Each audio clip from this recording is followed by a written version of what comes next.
امروز اومدیم بهتون نشون بدیم که چجوری بتونیم با 8 روش مکعب روبیکمون رو حل بکنیم. این 8 روش راحت ترین روش هایی هستن که میتونین یاد بگیرید.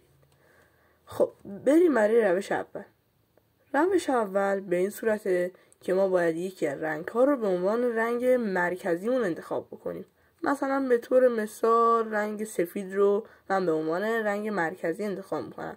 رنگ سفید رو چجوری انتخاب میکنیم؟ باید وسط مربع وسط باید سفید باشه و قراره چون اینجا سفیده بگم اینجا و مربع وسط سفید باشه. به اون منطقه میگم منطقه سفید، یا مثلا اینجا نارنجیه به این منطقه میگم منطقه نارنجی. خب من سفید رو انتخاب کردم. تو مرحله اول ما باید بتونیم این قسمت یک به علاوه درست بکنیم. یک به علاوه بتونیم اینجا درست بکنیم. چجوری؟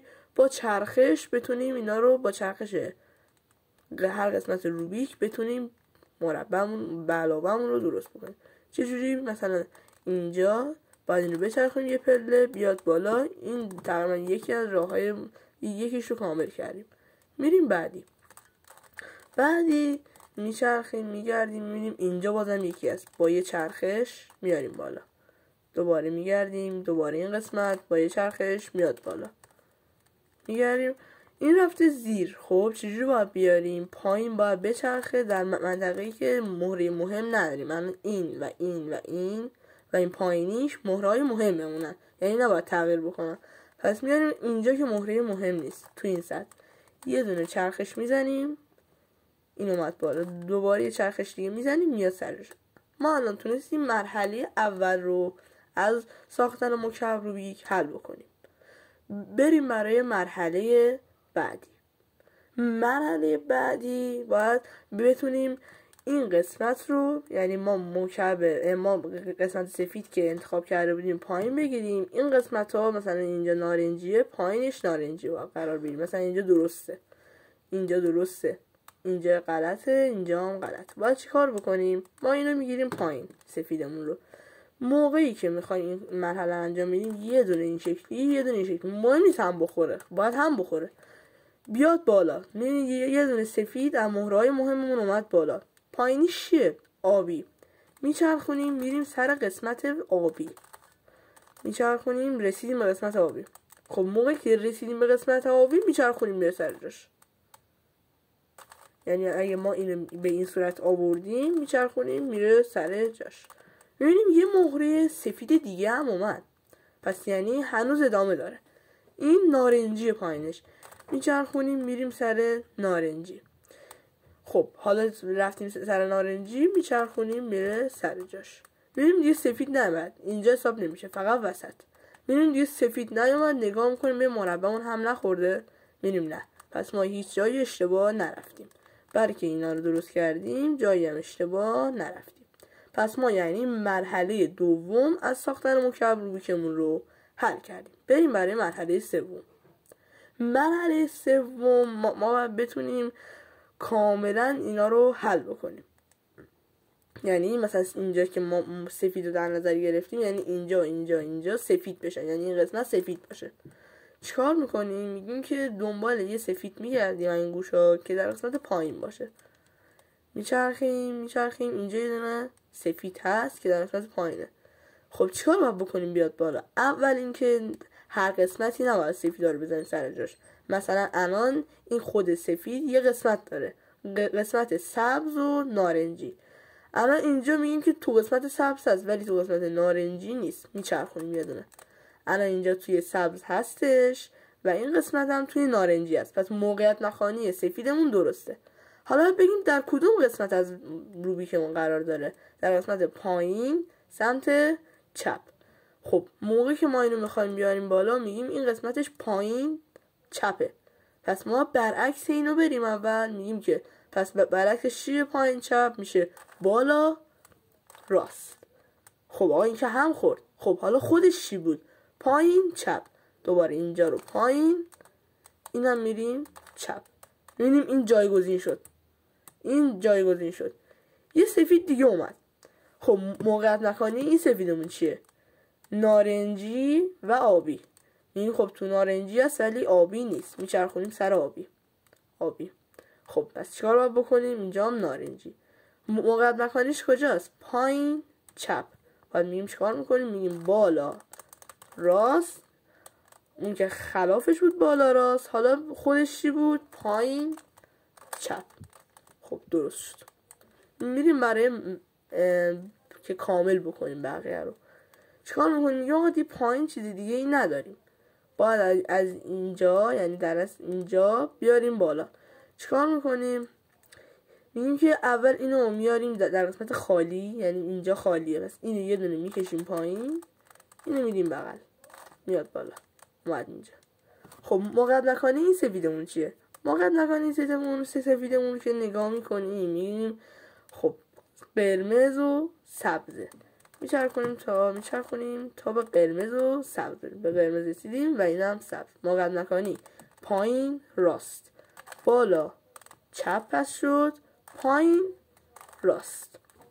خب این هم جایگزین شد. مون یکی آبی و قرمز سر جاش ایستاده، پس میشه موقعیت مکانی پایین راست، میشه بالا چپ پایین راست. خب الان میریم کامل شد اینجا. و اگر به علاوه اینکه اینجا کامل شد، قسمت پایین هر رنگی کامل شد، 1 2 3 4 میبینیم و قسمت پایین هم کامل شد. پس یعنی ما این مرحله رو تونستیم درست انجام بدیم. بریم برای مرحله 4. مرحله 4 اینجوریه که بتونیم ما ردیف دوم هر رنگ رو کامل بکنیم. چه جوری؟ میگیم بالای سفید چه رنگی داریم؟ زرد. خب پس نگاه میکنیم میگیم که اینجا یه به علاوه هست دیگه، باید یه به علاوه درست بکنیم. میگیم که خب این جای مهرهای مهم نگاه کنیم ببینیم زرد داریم، اینجا داریم، بعدش نگاه میکنیم به اینجا مهمه زرد باشه یا نه، نگاه میکنیم اینجا زرد نریم، اینجا هم زرد نریم. خب بعد درسته، میچرخونیم، اگه اینجا قرمز باشه باید بیاد جای قرمز، یعنی الان وسط قرمز هست. بالاش چه رنگیه؟ آبی در سمت چپ یا راست؟ در سمت چپ. ما یه دونه خلاف آبی میریم، یعنی خلاف این بالای خلاف آبی میریم، یه دونه سفید رو میکنیم، اینو میریم سر جاش، اینم میریم پایین. خب الان ما چیکار بکنیم؟ دوباره میگیم که هم خورد، یکیش از جایی که بود اومد بیرون. چیکار میکنیم؟ میگیم موقعیت مکانی کجا بود وقتی میخواستیم یه مهره رو جا بزنیم؟ موقعیت مکانیش پایین چپ بود، میریم بالا راست پایین چپ. درست شد. خب الان نگاه میکنیم قرمز و آبی یه دونه درست شد. بعدی نگاه میکنیم میبینیم کجا زرد، اینجا زرد داریم اینجا نداریم، پس حساب نمیشه، زرد داریم بازم. اینجا رو نگاه میکنیم اینجا زرد نداریم ولی پایینش زرد داریم، پس اینجا نمیشه. اینجا رو نگاه میکنیم آبی و نارنجی، پس اینجا میشه. میچرخونیم تا به پایینی برسیم به نارنجی. خب میرسیم به نارنجی. آبی کدوم طرفمونه؟ سمت راستمونه. یه دونه خلاف آبی میریم، از طرف آبی رو میکنیم یه دونه سفید، دوباره اینو میریم سر جاش، اینم میاریم پایین. خب میگیم که راه حلمون برای جا دادن یه مهره چی بود؟ موقعیت مکانی که جا بذاریم. میشه موقعیت مکانی این کجاست؟ پایین چپ، دوباره بالا راست پایین چپ. خب نگاه میکنیم آبی هم تکمیل شد. نگاه میکنیم ببینیم اگه درست شده، سبز هنوز درست نشده. نگاه میکنیم میبینیم بالا زرد بود دیگه، در کجا زرد هست؟ اینجا آبیه بس اینجا زرده، نمیشه. میچرخونیم اینجا سبزه ولی زرده، اینجا سبزه با نارنجی. خب نارنجی میبریم سر جاش. سبز کدوم طرف نارنجی؟ سمت چپ نارنجیه. یه دونه خلاف اول میریم، بعد یه دونه رو میکنیم، اینم میریم سر جاش، اینم میریم پایین. خب میگیم که دوباره باید یکی از مهرها از جاش اومد بیرون، باید جا بزنیم. خب میشه موقعیت مکانی با پایین چپه، میشه بالا راست پایین چپ. خب نگاه میکنیم از سبز یکی درست شد. حالا دوباره نگاه میکنیم نارنجی زرد نداریم، نمیشه. اینجا میشه. خب قرمزه، میریم سر قرمز، از طرف اینجا زرد، بالا اینجا سبزه، اینجا هم سبزه، مخالف سبز، از طرف سبز رو میکنیم، اینو میریم سر جاش، اینم میایم پایین. حالا میخوایم یه مهره جا بزنیم، بالا چپ پایین راست. سبز جا خورد. پس الان نگاه کنیم مرحله 4 ما هم کاملا درست شد، یعنی ردیف دوم هر چیز، هر رنگ درست شد. خب بریم برای مرحله 5. مرحله 5 به این صورته که ما باید در قسمت بالا یعنی زرد یه مربع درست بکنیم. یعنی اول ما اینجا یه دونه چیز به علاوه درست کردیم، بالا هم باید یه به علاوه دیگه درست کنیم. خب چجوری باید درست بکنیم؟ این یه فن داره.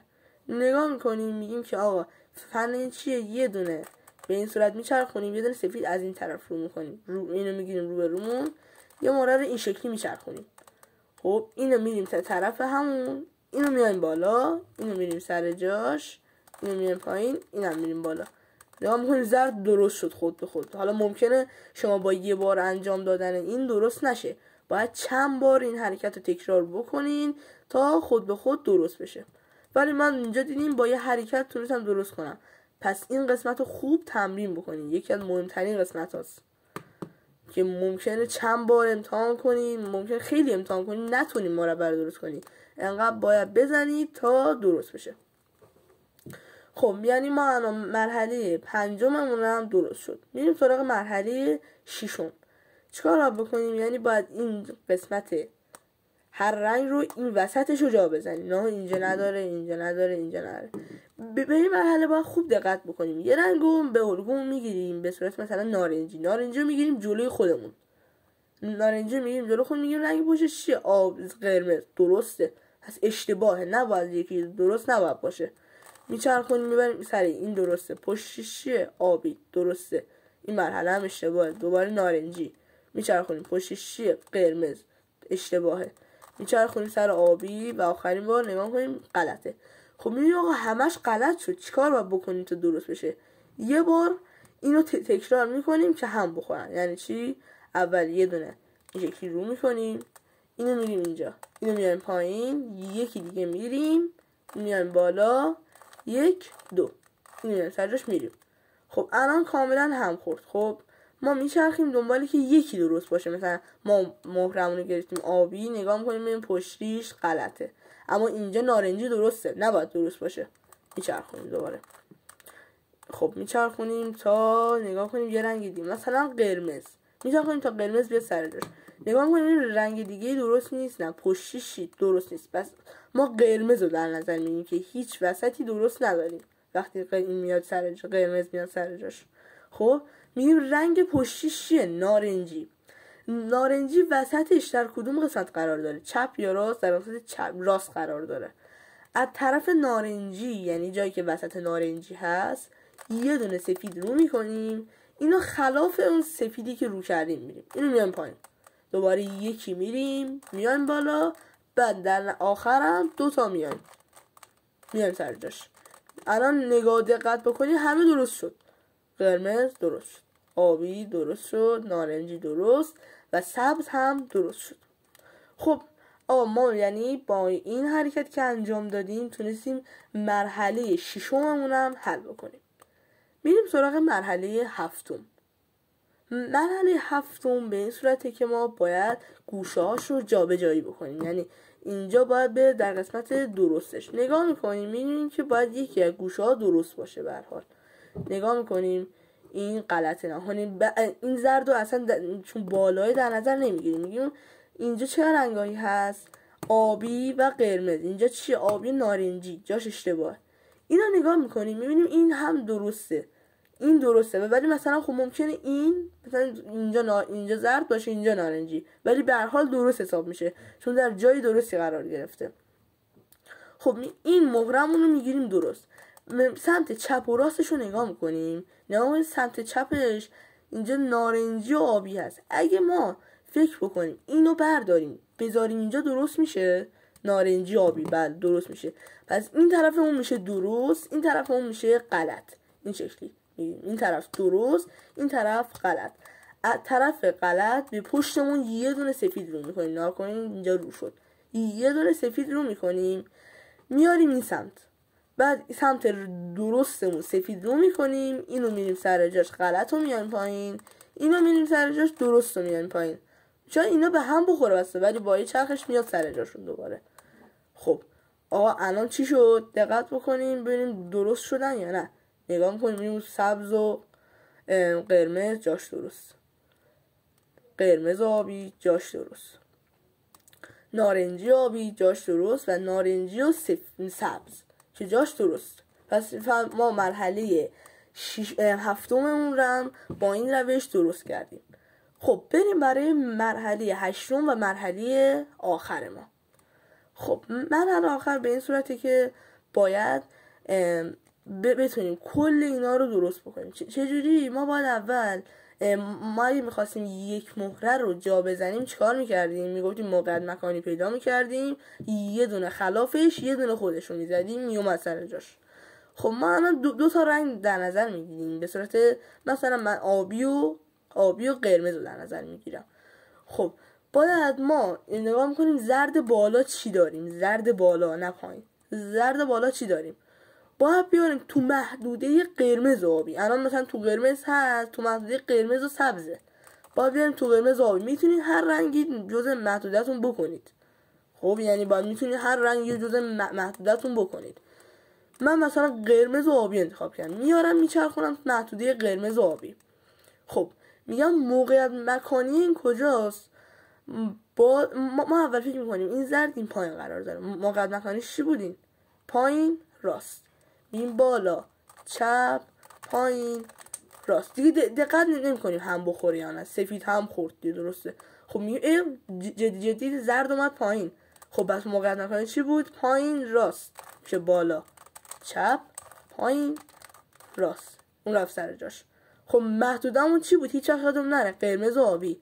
میچرخونیم تا زرد بیاد تو این محدوده. خب الان اومد تو قرمز و آبی. خب میگیم ما فکر میکنیم این در پایین ما قرار داره. موقعیت مکانیش کجاست؟ پایین راست. میگیم بالا چپ پایین راست. این واقعا اومد بالا چپ پایین راست. خب الان اینم جا خورد. اون یکی. خب اینم میچرخونیم میاریم در محدوده قرمز آبی. موقعیت مکانی فکر میکنیم پایین این زرده، پس پایین راسته، بالا چپ پایین راست. خب این واقعا اومد اینجا بالا چپ پایین راست و تمام. و تونستیم ما با 8 روش راحت مشابه روبیکمون رو حل بکنیم و بتونیم کاملا درستش بکنیم. ممنون که تا اینجای ویدیو اومدی. چنل ما رو ساب کنید، لایک هم یادتون نره. ممنون و خدا نگهدار.